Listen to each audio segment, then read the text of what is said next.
สบายดีสบายดีพ่อแม่พี่น้องเบิดสุขุสุคนเบิดสุมองสุบอนเด้อพี่น้องเด้อเปิดภาพมาก็เห็นบรรยากาศงามงามพี่น้องลูกชายพามาเที่ยวริมทะเลพี่น้องจ๋างามบอกพี่น้องสวะเสวยเนาะพี่น้องมาเปลี่ยนบรรยากาศได้พี่น้องเลยมากับลูกไผ่ลูกชาย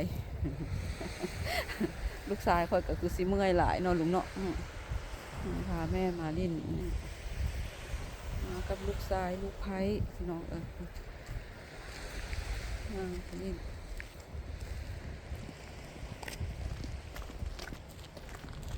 Je vous filme derrière, hein, d'accord?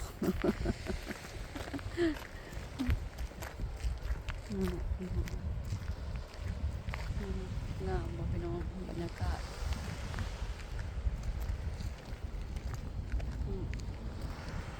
พักเนาะพี่น้องเนาะคนก็ยังบ่ทันมาเที่ยวหลายดอกพี่น้องคนจักหน่อยยามร้อนจักหน่อยพี่น้องคนคือมาหลายพี่น้องเฮือนเขาเจ้าพี่น้องเดี๋ยวไปทางนั้นกันพักเนาะพี่น้องเนาะ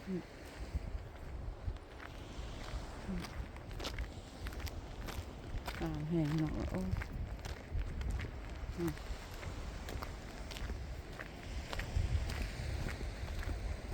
นี่พี่น้องเอ้ย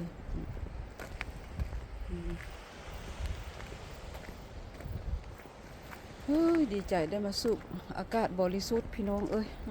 เห็นบ่ก้อนหินไปย่างรถเลย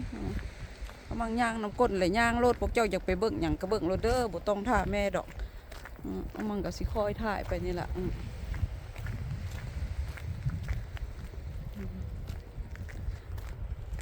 22 เดกรีพี่น้อง22 องศาเนาะอยู่พี่บัดอยู่บ้านไม่ตายอยู่อังกุแลมนะป้าโทพี่น้องโคตรร้อนเลย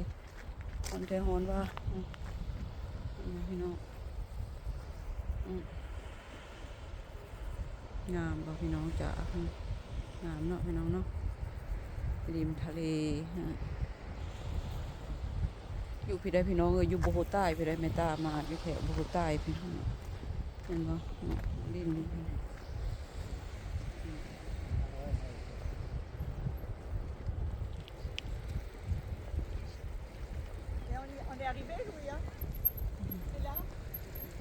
กาก็จะขี่รถที่คือพระเจ้าขี่บุเป็นพี่น้อง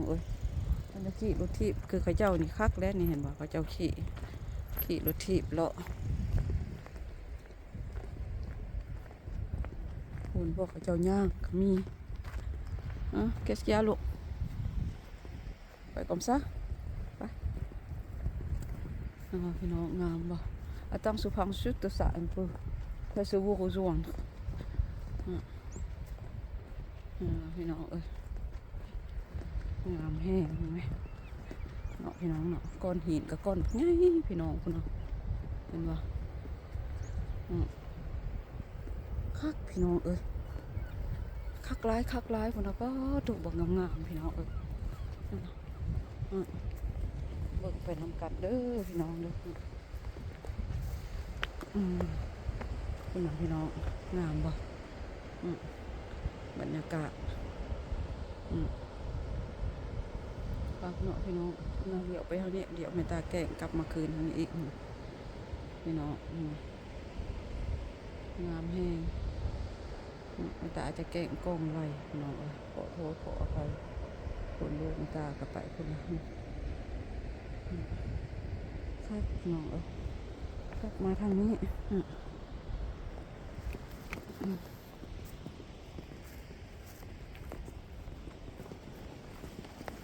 ฮึบล่ะฮึบเจ้าดินไม่แฉะ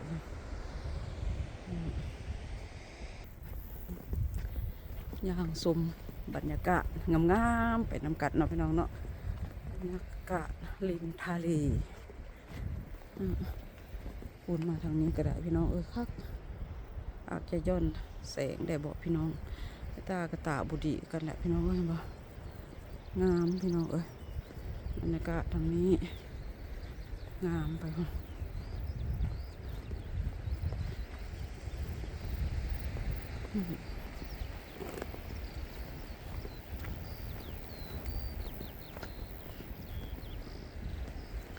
อุ้ยไม่ตาละย่านหนาวฮ้อนพี่น้องเอ้ยมาไม่ตาละย่านหนาวเนาะพี่น้องเนาะมาฮ้อนเสยพี่น้องเอ้ย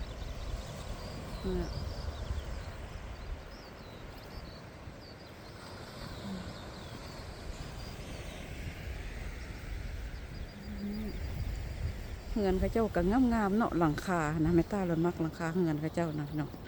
นี่เนาะงามคือกันนี่พี่น้องเอ้ย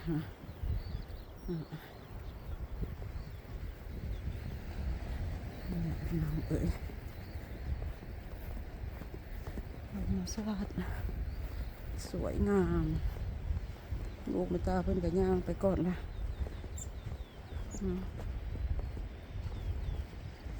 ดีใจเห็นบรรยากาศงามพี่น้องเอ้ยธรรมชาติเนาะดีมีคนเขาเจ้าย่างมา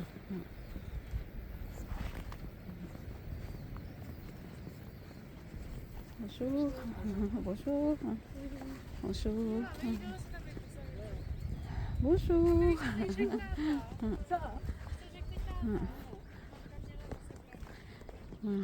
เจ้าย่างไปพุ่นโอ้ยเจ็บตาพี่น้องเอ้ยพุ่นบรรยากาศธรรมชาติที่สดใสที่สวยงามพี่น้องเอ้ยเบิ่งไปนำกันเนาะนั่นแหละพี่น้องนั่นเนาะงามเนาะพี่น้องเอ้ย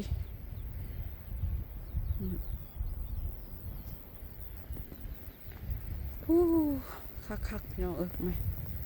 บรรยากาศย่างไปรถได้รู้ว่ามั่งกะสิค่อยย่างไปบ่ต้องห่วงมามั่งดอกพามาเที่ยวแล้วมั่งกะสิค่อยไปนั่นแหละ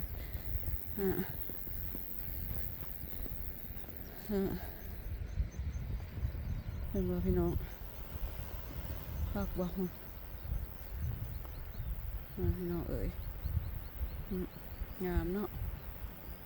สบะสะเวยดีพี่น้อง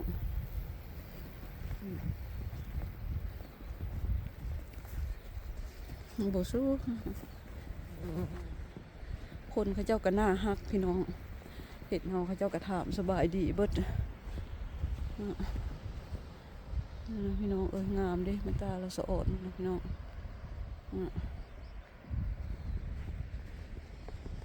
หลายพี่น้อง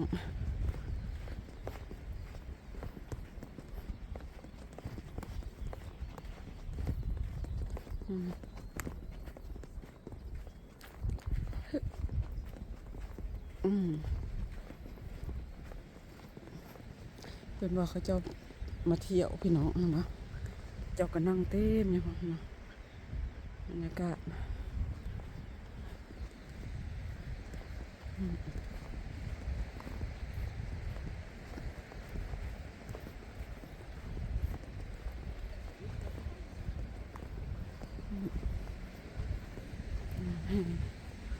บรรยากาศดีมากเลย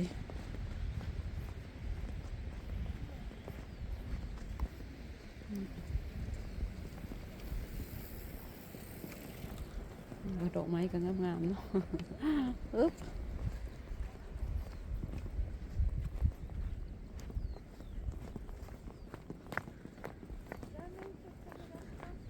ไม่ตาเราบ่ได้เอาหมวกคือว่ามันสิบ่ฮ้อนพี่น้องจะมาพันฮ้อนสัมบัดนี้เนี่ย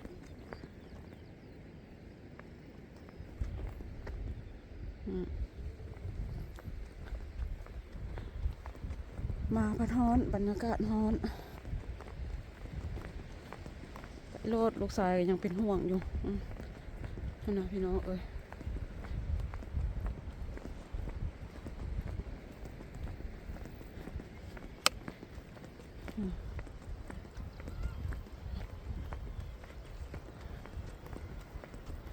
พี่น้อง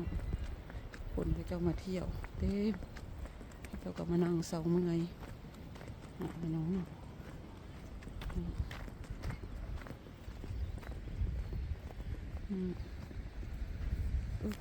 เป็นมาพี่น้องโอ้คักหลายพี่น้องเอ้ยคุณงามเนาะบรรยากาศดีคักขึ้นฮอดแม่เด้อยากให้แม่อยากให้พ่อมาย่างนำเด้พี่น้องเอ้ยคุณมันคักอีหลีพี่น้องจ๋าคุณงามคักงามแห้ง นั่นแหละพี่น้องล่ะคักเนาะพี่น้องเนาะเลื่อมตาพี่น้องนั่นแหละงามหลายพี่น้องเอ๋ยนะคะนี่แหละพี่น้องเอ๋ยเอาเมตากสิขอจบบรรยากาศไว้สำนี้ก่อนเนาะพี่น้องเนาะพอกันใหม่คลิปหน้าเด้อพี่น้องเด้อท้ายคลิปนี้เมตาก็ขอกล่าวคำว่าสบายดีเป็นอย่างไรก็อย่าลืมกดติดตามเข้ามาเบิ่งคลิปเมตาเด้อพี่น้องเด้อเพื่อเป็นกำลังแรงใจให้เมตาได้เนาะพี่น้องเฮ็ดคลิปใหม่ๆให้พ่อแม่พี่น้องเบิ่งต่อไปเป็นอย่างไรเมตาก็ขอบมุกขอบใจกับทุกท่านที่เข้ามารับชมและก็ติดตามคลิปเมตาเนาะพี่น้องไปแล้วพอกันใหม่พี่น้องสบายดี